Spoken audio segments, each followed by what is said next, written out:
नाग पंचमी के कथा मात्र चुपके से भी सुनने से भी आपकी सभी पाप खत्म हो जाती है।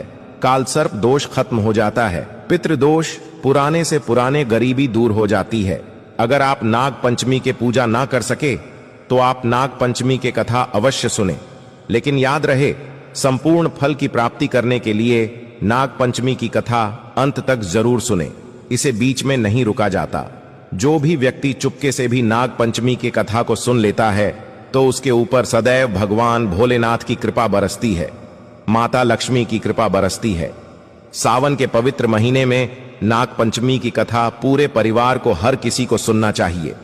सावन जाते जाते भगवान आपकी झोली खुशियों से भर देंगे, इसलिए यह कथा को अंत तक सुने।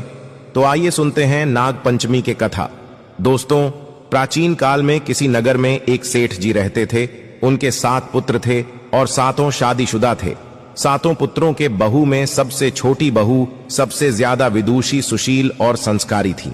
एक दिन सबसे बड़ी बहू ने सभी देवरानी से कहा कि आज घर को लिपने के लिए पीली मिट्टी लेकर आते हैं।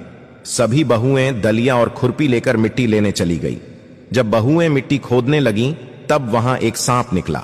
बड़ी बहू उस सर्प को खुरपी से मारने लगी तो छोटी बहू बोली, मत मारो इसे, यह बेचारा तो निरपराध है।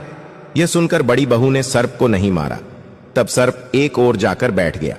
छोटी बहू ने सर्प से कहा, आप यहां से जाना मत, मैं अभी आती हूं। ऐसा कहकर छोटी बहू सर्प के लिए दूध लेने चली गई। घर पहुंचकर वह अपने कामों में लग गई और सर्प को किया वादा भूल गई। अगले ही दिन जैसे ही उसे यह बात याद आती है, तब वह दूध लेकर वहां पहुंची। तब उसने देखा कि सर्प तो वहीं पर बैठा है। सर्प को देखकर वह बोली, भैया मुझे माफ कर दो, मैं अपने कार्यों में लगकर आपसे किया वादा भूल गई। दोस्तों, तब सर्प बोला, मुझे झूठ बोलने के लिए मैं अभी तुझे दंश लेता हूं, लेकिन तूने अंत में सच्चे हृदय से मुझे भैया कहा है, इसलिए मैं तुझे छोड़ रहा हूं और आज से तू मेरी बहन हुई। तुझे जो चाहिए मांग लेना। छोटी बहू बोली, भैया मेरा कोई नहीं है, मुझे एक भाई मिल गया, मुझे और कुछ नहीं चाहिए। पर जब भी मैं अपनी भाई को बुलाऊं तो तुम चले आना। कुछ दिनों बाद सावन के महीने में सेठ जी की सभी बहुएं ने अपने अपने पिहर जाने लगी और छोटी बहू से बोली, तेरा तो कोई पिहर नहीं है, तू कहां जाएगी? यह सुनकर छोटी बहू बहुत रोई। तभी वह सर्प एक मनुष्य के रूप धारण करके उसके घर आया और बोला, मेरी बहन को भेज दो। तब सब ने कहा, इसका तो कोई भाई नहीं है। तो वह बोला, मैं दूर का रिश्ते का भाई लगता हूं।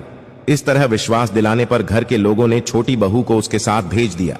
दोस्तों, रास्ते में उसने छोटी बहू को बताया, बहन मैं तुम्हारी भाई सर्प हूं और तुम्हें अपने साथ अपने घर नागलोक ले जाने आया हूं।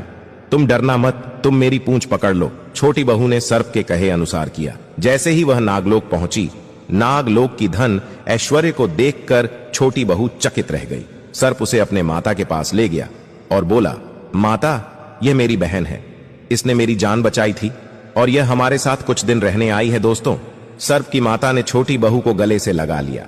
अब वह वहां खुशी खुशी रहने लगी। वहां शेषनाग के बहुत छोटे छोटे बच्चे जन्मे हुए थे। वह रोज देखते हैं कि माता सभी को रोज दूध ठंडा करके घंटी बजाती। घंटी की आवाज सुनकर सभी बच्चे वहां आकर दूध पी लेते थे। एक दिन वह माता से बोली, माता आज मैं दूध ठंडा कर देती हूं। अभी दूध ठंडा नहीं हुआ था कि उसने जल्दबाजी में घंटी बजा दी और घंटी की आवाज सुनकर छोटे छोटे सांप दौड़ पड़ी। दूध पीते ही कईयों के फन जल गए। सभी सर्प बोले, हम इसे दंशेंगे, परंतु माता की समझाने पर बच्चे मान गए। दोस्तों, तब उसके भाई सर्प ने और उसकी माता ने छोटी बहू को हीरे मोती और जवाहरात देकर उसे विदा कर दिया।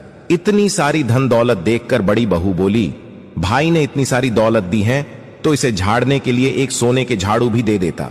यह सुनकर सर्प ने सोने के झाड़ू भी ला करके दे दी और उसकी माता की तरफ से हीरे मोती और मणियों का एक अद्भुत हार भी दिया। उस हार की प्रशंसा सारे नगर में होने लगी। दोस्तों, जब यह प्रशंसा नगर की रानी ने सुनी तो उस हार को पहनने की इच्छा उसने राजा को बताई। राजा ने तुरंत अपने सैनिकों को वह हार लाने भेज दिया। राजा के डर से सेठ जी ने छोटी बहू का हार सैनिकों को दे दिया।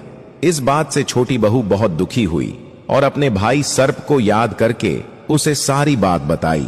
सर्प बोला, बहन तुम दुखी मत हो, राजा खुद तुम्हें वह हार लौटाने आएगी। रानी ने जैसे ही वह हार पहना, वह हार सर्प बन गया और रानी ने डर कर वह हार फेंक दिया।